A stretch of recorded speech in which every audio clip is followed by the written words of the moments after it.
Halo teman-teman semua, Assalamualaikum warahmatullahi wabarakatuh.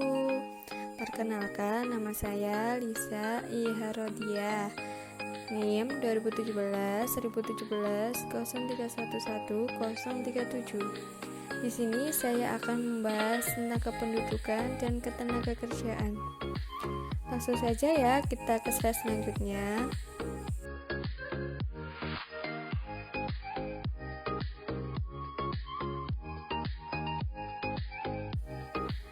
Yang pertama, kita akan membahas tentang penduduk. Apa sih penduduk itu? Penduduk adalah semua orang yang berdomisili di wilayah geografis Indonesia selama 6 bulan atau lebih dan atau mereka yang berdomisili kurang dari 6 bulan tetapi bertujuan menetap.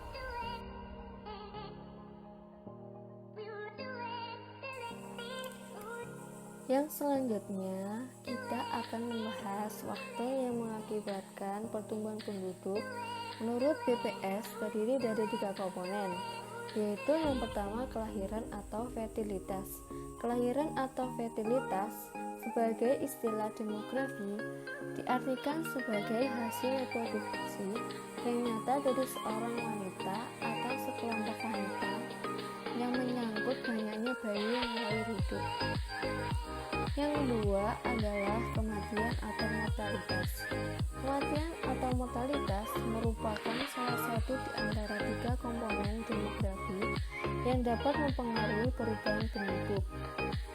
Informasi tentang kematian sangat penting, tidak saja bagi pemerintah, melainkan bagi pihak swasta yang terutama berkepentingan dalam bidang ekonomi dan kesehatan. Yang ketiga yaitu migrasi dan baik migrasi masuk maupun keluar. Migrasi adalah perpindahan penduduk dengan tujuan untuk menetap dari suatu tempat ke tempat lain, melampaui batas politik atau negara, ataupun batas administratif atau batas bagian dalam suatu negara. Jadi, migrasi sering diartikan sebagai perpindahan yang relatif permanen dari suatu daerah ke daerah yang lain.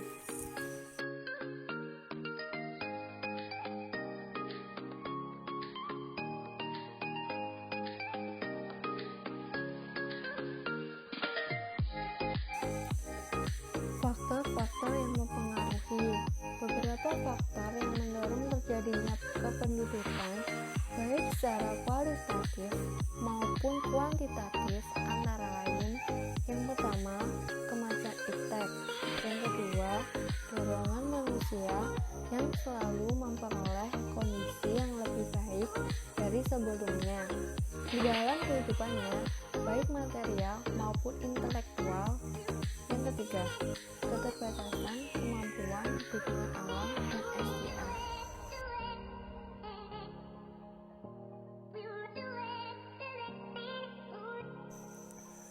Selanjutnya, upaya mengatasi masalah kependudukan. A. Jumlah penduduk dan pertumbuhannya diatasi dengan program keluarga berencana atau KB. Yang B. Persebaran dan kepadatan penduduk diatasi dengan program transmigrasi. Pembangunan lebih intensif di kawasan Indonesia Timur. C. Tingkat kesehatan yang rendah diatasi dengan pembangunan fasilitas kesehatan seperti pusat kesehatan masyarakat, puskesmas, dan rumah sakit umum daerah (RSUD). Pelayanan kesehatan gratis bagi penduduk miskin. D. Tingkat pendidikan yang rendah diatasi dengan penyediaan fasilitas pendidikan yang lebih lengkap dan merata di semua daerah Indonesia. Penciptaan kurikulum pendidikan yang sesuai dengan kebutuhan pasar tenaga kerja.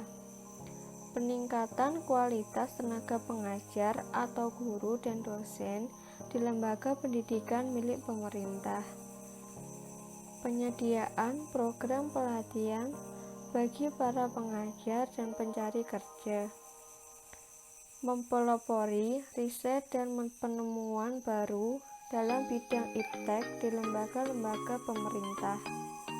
Yang E, tingkat pendapatan yang rendah diatasi dengan penciptaan perangkat hukum yang menjamin tumbuh dan perkembangannya usaha atau investasi, baik PMDN ataupun PMA. Optimalisasi peranan BUMN dalam kegiatan perekonomian sehingga dapat lebih banyak menyerap tenaga kerja. Penyederhanaan birokrasi dalam perizinan usaha, pembangunan atau penyediaan.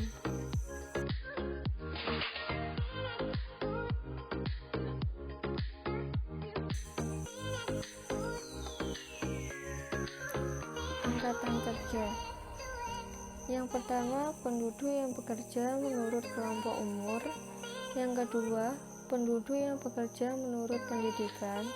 Yang ketiga, penduduk yang bekerja menurut lapangan usaha. Yang keempat, penduduk menurut status pekerjaan. Yang kelima, penduduk yang bekerja menurut jam kerja. Jumlah pekerja dan pengangguran di Indonesia. Jumlah angkatan kerja yang ada di Indonesia yaitu 136,18 juta. Jumlah penduduk bekerja 129,36 juta. Jumlah penduduk yang bekerja di sektor formal 55,28 juta. Jumlah penduduk yang bekerja di sektor informasi 74,8 juta. Jumlah penduduk angkatan kerja yang menganggur yaitu 6,82 juta.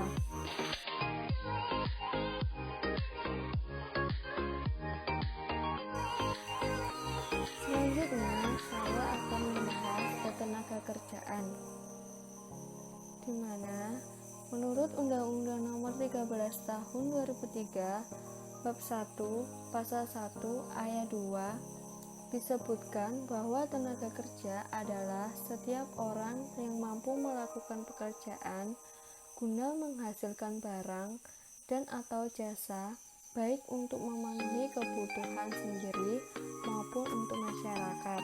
Secara garis besar, penduduk suatu negara dibedakan menjadi dua kelompok, yaitu tenaga kerja dan bukan tenaga kerja.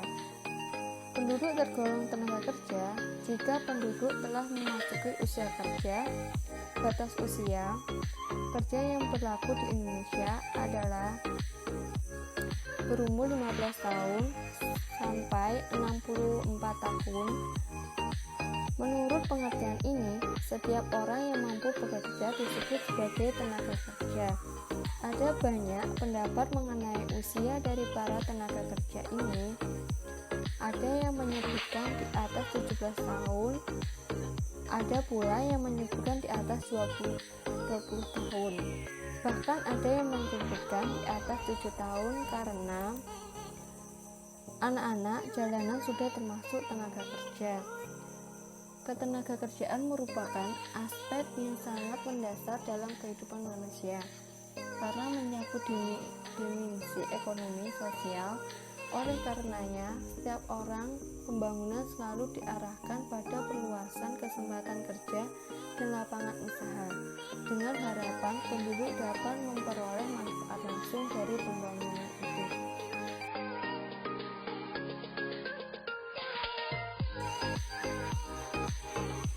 Beberapa masalah tenaga kerja di Indonesia. Yang pertama, jumlah angkatan kerja yang besar. Yang kedua, kualitas tenaga kerja relatif rendah. Yang ketiga, persebaran tenaga kerja tidak rata. Yang keempat, kesempatan kerja masih terbatas. Yang kelima, meningkatnya pengangguran. Dan selanjutnya, kita akan membahas upaya pemerintah dalam mengatasi ketenaga kerjaan yang berhubungan dengan pengangguran.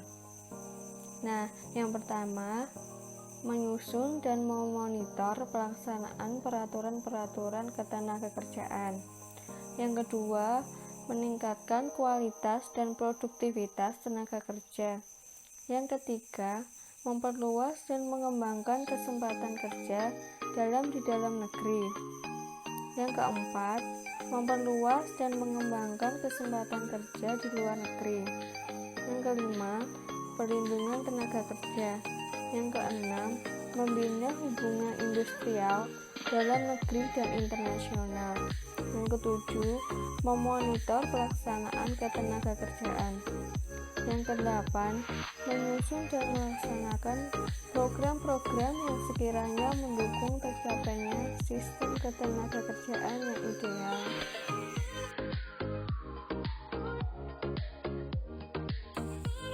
Kesimpulan dari materi ini yaitu komponen-komponen laju pertumbuhan penduduk, yaitu kelahiran, kematian, dan migrasi.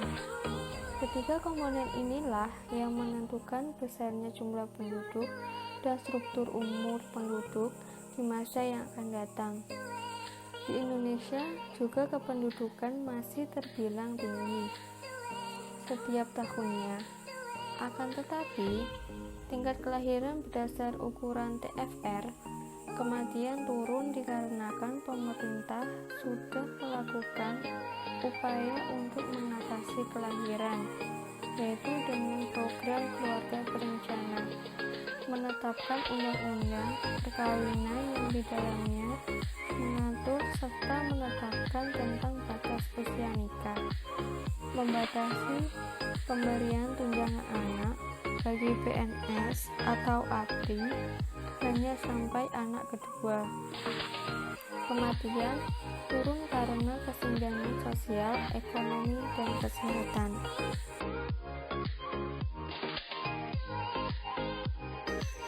Sekian penjelasan dari saya. Jika ada salah kata, mohon maaf. Semoga videonya bermanfaat dan kalian semua mudah memahaminya. Terima kasih. Wassalamualaikum warahmatullahi wabarakatuh.